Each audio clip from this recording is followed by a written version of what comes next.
Ndoa ina tafsiri nyingi. Kila mtu ana tafsiri yake hapa. Nimeona hapa watu, kila mtu anaposimama na nini, matisho ni mengi wakati mwingine na nini na nini na nini. Kila mtu ana tafsiri yake, si ndio? Kila mtu. Yamkini kuna mtu ameahirisha kuoa yuko hapa, kuna mtu ameahirisha kuolewa yuko hapa, kuna mtu ameacha, kuna mtu ameachwa. Kila mtu ana tafsiri yake. Lakini napenda niwaambie kitu kimoja, msiwatishe hawa. Sawa ndugu zangu, msiwatishe hawa. Na Musa na Happiness, mkitaka tafsiri sahihi ya ndoa ipo kwenye Biblia. Tafsiri sahihi ya ndoa ipo kwenye Biblia. Na mimi nyakati hizo nilitishwa, nikaanza kuona kama kuoa inaleta shida fulani. Mimi mwezi wa 10 nimetimiza miaka 8 kwenye ndoa.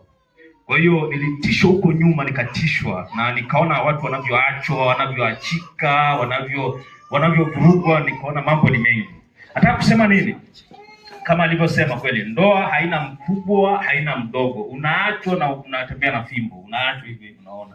Kwa hiyo mimi napenda kuambia kwamba nyinyi mlioana leo au Happiness mliolewa na Musa uliooa, usijokatishwe na tafsiri za ndoa za watu.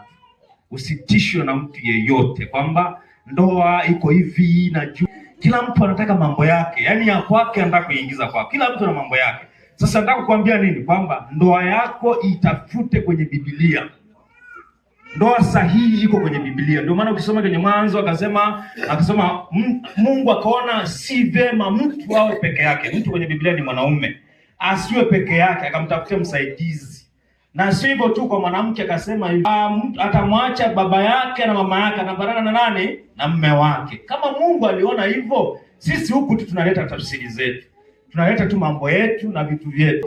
Ukadanganywa na mtu, unajua unaenda yaani unatengenezwa hatari ukati unaenda kuingia kwenye ndoa. Na mke wako ametengenezwa hatari kwenye ndoa. Kwa hiyo mko pale, kila mtu anahisi hatari kwa mke na anahisi hatari kwa mume. Kwa hiyo unaishi kimachale. Yaani kama vile sungura na windo na simba au na nini na vurugu pale. Sasa utashindwa kuenjoy. Enjoy ndoa yako, Bwana akikuchukua uende kwa Bwana. Usije kaishi kwa